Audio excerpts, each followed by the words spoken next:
मैं हूं on Sahi road to east की एक नई एपिसोड के साथ। आज की इस एपिसोड में हम बात करेंगे कोरोना वायरस के बाद पैदा होने वाली सूरत हाल और किस तरह दो बड़ी आलमी ताकतें अमेरिका और चाइना को कोरोना वायरस ने आमने सामने ला खड़ा कर दिया है और इस सारी सूरत हाल का पाकिस्तान पे क्या असर पड़ा है। मेरे साथ मौजूद हैं मेरे को anchor and expert Humayun Khan साहब। हुमायूं खान साहब, बहुत बहुत शुक्रिया आपका। सबसे पहले तो ये बताइए कि ये जो दोनों बड़ी ताकतें हैं, कोरोना वायरस के बाद पाकिस्तान के जो हालात थे या पाकिस्तान को जब मदद की ज़रूरत थी कोरोना वायरस में, तो इन दोनों ने किस तरह पाकिस्तान को मदद किया, चाइना और अमेरिका ने? थैंक यू साई साहब, ये बड़ा ही अहम मौका भी है और बड़ा अहम सवाल किया आपने, क्योंकि पाकिस्तान हमेशा से जो है बड़ी ताकतों के इर्द गिर्द रहा है। कभी मोस्ट नॉन नेटो एलाई कहलाए कभी हम, और कभी जंग में जो है हम सबसे बड़े फ्रंट लाइन के किरदार का भी हमें टाइटल दिया गया, और उसी के साथ ही हमें जो है ना फिर धमकियां भी देते रहे। ये बेसिकली अमेरिका का हमेशा से रवैया रहा कि वो कभी आपसे बहुत ज़्यादा इजहार मोहब्बत करता है और कभी जो है आपके साथ जो है ना दुश्मनी और नफ़रत का इजहार भी वो करता रहता है। पिछले चंद सालों में जो है ना अमेरिका ने अपने जो है वो ख़ित्ते के अंदर अपने जो स्ट्रेटेजिक एलाइज थे या जो अपनी जो सोच थी वो बड़ी हद तक वाज़ह कर दी, जिसमें हमें लग रहा है, और ये कुछ शायद लोगों का ये ख्याल इससे फ़र्क भी हो, लेकिन वो ये है कि अमेरिका ने इंडिया को जो है ना अपना ख़ित्ते में पार्टनर चुन लिया है और वो अब साउथ एशिया को इंडिया के प्रिज्म से देखता है। उसकी दूसरी तरफ अगर हम देखें तो चीन जो पाकिस्तान का इत्तेहादी मुल्क रहा है और तकरीबन 70 साल से अब हम जो है एक दूसरे के दोस्त हैं, डिप्लोमेटिक एलाइज रहे, पॉलिटिकल, मिलिट्री, सोशल, कल्चरल, और फिर 2013 के बाद से सीपैक ने एक बड़ा अहम किरदार अदा किया पाकिस्तान की परेशानियों में, तो उसने एक ट्रैजेक्टरी जारी रखी। उसमें कभी भी जो है वो डाउनवर्ड ट्रेंड नहीं आया, हमेशा से जो है हम ऊपर की तरफ ही जाते रहे और जाते रहेंगे। और ये जो पोस्ट कोरोना है उसमें भी ये आपको इसी तरह के कोई रिस्पॉन्सेज नज़र आ रहे हैं बड़ी ताकतों की तरफ से? अभी तो कोरोना शायद पता नहीं किस वक्त ख़त्म होता है, लेकिन जो मौजूदा दौर है जिससे हम गुजर रहे हैं, जो कोरोना का दौर, तो उसमें जो है ना हमने जो देखा है, हमें बड़ा वाज़ह फ़र्क नज़र आया। चीन के जो सीपेक से रिलेटेड यहाँ पे तकरीबन जो इंजीनियर्स या वर्कर्स जो थे 4000 के करीब थे, वो चीन ने बदस्तूर पाकिस्तान में रखे, वो कोई वापस नहीं गया, और जो वापस गए वो कुछ अरसे के बाद, अगर वो छुट्टियों में जा रहे थे तो वो वापस आ गए। उसी से जो सीपेक से रिलेटेड अभी तक प्रोजेक्ट हैं, तकरीबन 40,000 के करीब पाकिस्तानी उन प्रोजेक्ट्स के अंदर हैं, वो एज इट इज़ चल रहे हैं। तो अगर आप उस तनाजुर में देखें तो वो 40,000 फैमिलीज़ ने बदस्तूर जो है वो उसमें कोई रुकावट नहीं आई, वो काम अपना उसी तरह जारी रखा, इसलिए कि चीन ने जो है उन प्रोजेक्ट्स को डिले नहीं किया, रोका नहीं। और इसके अलावा तकरीबन हर रोज़ जहाज़ भी आ रहे हैं चाइना से, हाँ, कोई ना कोई अमदादी सामान है। वो जो सबसे पहला केस था वो 26 फरवरी को यहाँ पे आया, उसके बाद से केसेस बहुत ज़्यादा बढ़ गए और अब तकरीबन हम 1 लाख के से ऊपर हैं। तो जो सबसे पहले हमें हेल्प दी गई किसी भी मुल्क की तरफ से, क्योंकि पाकिस्तान तैयार नहीं था और शायद आगे भी हम तैयार ना हो, क्योंकि हम एक डेवलपिंग कंट्री हैं, तो उसमें चीन ने सबसे ज़्यादा पाकिस्तान की हेल्प की। सबसे पहले अपनी मेडिकल टीम भेजी, चूँकि चीन ने 3 महीनों में बहुत कुछ सीख लिया था इसके बारे में। उसके अलावा चीनी हुकूमत ने, चीनी कंपनियों ने, चीनी प्राइवेट इंडिविजुअल्स ने पाकिस्तान को बेतहाशा डोनेशंस दिए, सर्जिकल मास्क दिए, PPE किट्स दी, टेस्टिंग किट्स दी, वेंटिलेटर्स दिए, मेडिकल टीम्स मुख्तलिफ शहरों में आई, और वो पंजाब, सिंध, बलोचिस्तान, KP तमाम जो हमारे डॉक्टर्स इस फ्रंट लाइन पर थे उनके साथ उन्होंने डिस्कशन की, अपने एक्सपीरियंसेस शेयर किए। चीनी हुकूमत ने पाकिस्तान को कुछ $मिलियन की जो है वो ग्रांट दी ताकि हॉस्पिटल्स क्रिएट किए जाएँ। तो ये उनका बड़ा अच्छा इकदाम। अमेरिका और यूरोपियन यूनियन की तरफ से भी काफ़ी, हमें बाकी मुल्कों ने, सबसे पहले हमें शायद जापान ने भी किट्स दी, जब पाकिस्तान में शुरू हुआ तो हमारे पास टेस्टिंग किट्स नहीं थी।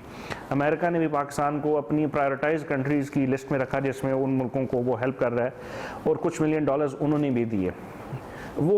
इन दोनों का तनाजुर अलग है। चीन ने एक चीज़ को कंटिन्यू किया और अमेरिका जो है उसको इस वक्त खत्ते में पाकिस्तान की ज़रूरत इसलिए है कि अफ़गानिस्तान के अंदर से वो निकलना चाह रहा है, इलेक्शन करीब आ रहे हैं, तो वो अपनी उसी चीज़ को जो है आपको एक तरीके से बता रहा है कि अगर आप हमारी हेल्प करेंगे तो हम आपकी हेल्प करेंगे। लेकिन चीन ऑन दी अदर हैंड जो है उसने अपना वो जो 70 साल रिकॉर्ड है उसको जारी रखा है, और उसके दौरान हमारे आपको पता है कि एग्रीकल्चर के शोबे में भी पाकिस्तान जो है इस वक्त एक वर्स डिज़ास्टर से गुजर रहा है। लोकस्ट का अटैक हुआ है जो 25-30 साल में सबसे बड़ा है,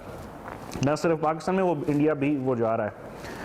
तो उसमें भी चीन ने सबसे पहले हमें जो है मेडिकल टीम भेजी, और उसके अलावा चीन ने हमें जो है ना स्प्रेज के वो जो डिसइंफेक्टेंट होते हैं या वो जो लोकस को मारने वाला स्प्रे, उसकी बड़ी लेकिन चीन ने बहुत हेल्प किया दुनिया को कोरोना से लड़ाई में, लेकिन इल्ज़ामात भी फिर बहुत आए। अमेरिका की तरफ से ख़ास तौर पे इल्ज़ामात आए कि चाइना जो है इस एपिडेमिक या इस पेंडेमिक को अपनी आउटरीच या अपना इन्फ्लुएंस बढ़ाने के लिए यूज़ कर रहा है, चाहे वो पाकिस्तान है, चाहे वो अफ्रीका है, चाहे वो यूरोपियन यूनियन के मुल्क हैं। तो बहुत जो है, और फिर ये भी इल्ज़ामात लगे कि डाटा जो है वो शेयर नहीं किया गया। तो अमेरिका बड़ा एग्रेसिवली रिस्पॉन्ड कर रहा है, जो चाइना का रिस्पांस है ऑन द ग्राउंड पूरी दुनिया में कोरोना के बारे में। मेरा ख्याल है कि जी ये जब कोरोना ख़त्म होगा या कुछ अर्सा और गुजरेगा तो हम दुनिया में एक नया उभरता हुआ एक निज़ाम देखेंगे जो कि existing American capitalist democratic norms जो वैल्यूज़ थी, जो उसको सारी दुनिया में 21वीं सदी का बड़ा बेहतरीन निज़ाम समझा जा रहा था, उसकी तरफ इशारा था कि वो बहुत अच्छा है। लेकिन जिस तरफ अमेरिका ने इस कोविड को रिएक्ट किया है और वो पूरी दुनिया के सामने, डोनाल्ड ट्रंप ने अपनी हुकूमत ने और एडमिनिस्ट्रेशन ने, सेक्रेटरी पॉम्पियो ने मुसलसल पहले तो इनकार करते रहे कि ये कुछ नहीं है। अगर आप उनकी पिछली वीडियोस निकालें कि ये जब स्टार्ट हुआ तो 21 जनवरी को ये स्टार्ट होता है या उससे भी कुछ अर्सा पहले कर लें तो पहला केस जो है वो दिसंबर में डिटेक्ट हो जाता है, लेकिन पहली जो मौत है वो 21 या 22 को आती है। उस वक्त से चीन जो है वो इन्फॉर्मेशन पूरी दुनिया के साथ शेयर कर रहा है और ये ओपन सोर्स इन्फॉर्मेशन है, ये कोई ऐसी नहीं है कि जिसमें नहीं, चाइना तो WHO जो कि UN की एजेंसी, अमेरिका उसको दे रहा है और अमेरिका अंडरमाइन कर रहा है, इल्जामात लगा रहा है WHO ने सबसे पहले यही कहा कि जी जो रिएक्शन या जो स्टाइल या जिस तरीके से चीन ने इस पेंडेमिक को केटर किया है या उसका मुकाबला किया है, इसकी मिसाल ऐसी है कि अब कोई मुकाबला शायद कोई दुनिया का मुल्क इस जैसी एग्जाम्पल सेट ना कर सके। तो ये उस तनाव के अंदर अगर आप देखें तो अमेरिका अपने फेलियर को छुपाने के लिए अब सिर्फ इल्ज़ाम चाइना। तो ये फ्रस्ट्रेटेड रिस्पांस है आपका ख्याल है कि अमेरिका का, क्योंकि चाइना वेल प्रिपेयर्ड था, उसकी जो रिस्पांस था वेल वर्स था, पूरी दुनिया में उन्होंने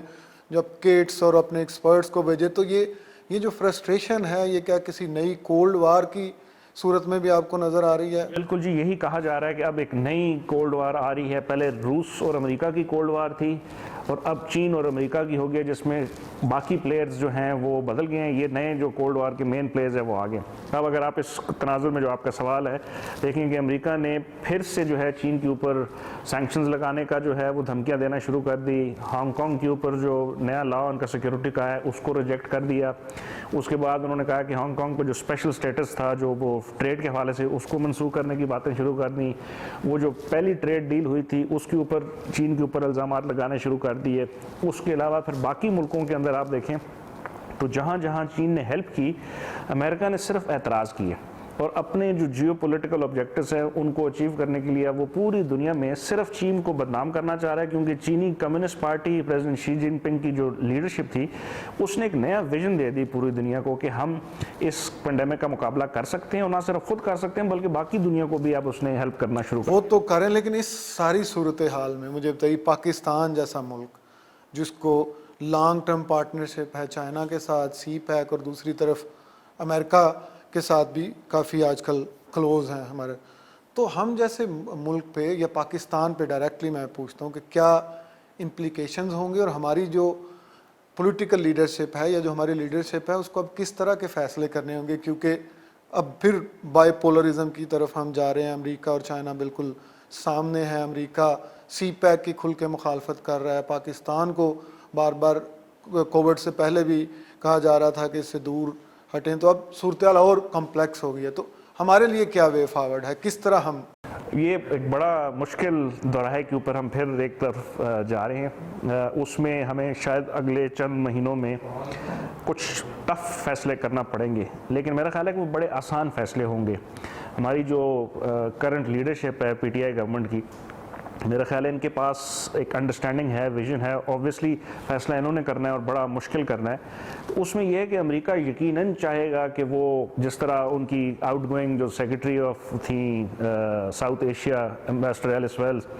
उन्होंने अपने आखिरी 4-5 महीनों में मुसलसल हर बड़े फोरम पे जाके सीपैक के ऊपर एतराज़ात किए और उसके जवाब में पाकिस्तान की हुकूमत ने भी बताया कि जी इस वक्त जो पाकिस्तान के ऊपर जितने भी कर्जे हैं उनका टोटल 9 से 10% जो है वो चीन की ऊपर है और बाकी 90% जो है वो हम इंटरनेशनल जो दूसरे इदारे हैं अमेरिका, यूरोप या जो world bank, IMF, Asian development bank, उनके कर्जा जाते हैं। तो ये कंपैरिजन कर लेना कि चीन जो है पाकिस्तान को डेट ट्रैप डिप्लोमेसी के अंदर ला रहा है, इंतहाई गलत है। और जो फैसला हमें करना पड़ेगा वो यही करना पड़ेगा कि हम पिछले 70 साल की तारीख देख लें और लीडरशिप ये देख ले कि किस मुल्क ने आपकी किस वक्त सपोर्ट की और किस मकसद के लिए की। मेरा ख्याल है अगर ये नज़रिया दिमाग में आ जाए हमारी लीडरशिप को, जो कि यकीनन आएगा, तो उसमें फ़ैसला आसान होगा, लेकिन उसकी इम्प्लीकेशन मुश्किल हो सकती है क्योंकि अमेरिका भी एक बहुत बड़ी ताकत है और उसको हम नज़रअंदाज नहीं कर सकते। इंडिया उसका एक बहुत बड़ा हामी है इस खत्े में, तो अगर हम कुछ सख्त फैसला करेंगे जो उनके हक़ में नहीं होगा तो यकीनन उसकी कुछ नेगेटिव इम्प्लीकेशन हो सकती हैं। लेकिन मेरा ख्याल है कि वो सिविल और मिलिट्री लीडरशिप मिल के या आइंदा चंद महीनों में या चंद सालों में आने वाले दिनों में जो फैसला करेंगे मेरा ख्याल है वो बेहतरी की तरफ होगा और उसमें सपोर्ट चीन की तरफ ज़्यादा होगी compare to other super power. बहुत शुक्रिया हुमायूं खान साहब। जी, आपने देखा कि किस तरह हुमायूं खान साहब ने आपको ये जो कम्प्लेक्स सूरत हाल है कि ये जो पेंडेमिक जिससे हमने लड़ना था, लग रहा है कि उसके इर्द गिर्द पूरी दुनिया में लड़ाई शुरू होगी और ख़ास तौर पे दो बड़ी ताकतें जो कि हमारी बहुत उनके साथ करीबी ताल्लुकात हैं और दोनों पे हम बहुत डिपेंड करते हैं, उनमें ख़ास तौर पे एक नई कॉन्फ्लिक्ट भी शुरू हो गई। और हमने ये भी हमें हुमायूं खान साहब ने बताया कि जो रिस्पांस था जब हम इस कोविड से लड़ रहे हैं, जब हम कोरोना वायरस से लड़ रहे हैं, तो किसने हमें सबसे ज़्यादा मदद की और कौन जो है वो हमें उस वक्त बता रहा था कि अभी आपने ये काम करना है और ये नहीं करना। जो CPEC के हवाले से अमेरिकन ख़ास तौर पर एलिस वेल्स की जो उन्होंने बात की, अमेरिकन डिप्लोमेट्स की जो उन्होंने बात इस वक्त जो हो रही है कि हमने पेंडेमिक से किस तरह लड़ना है, आपस में लड़ाई की अभी बात अगर रहने दी जाए तो बेहतर है।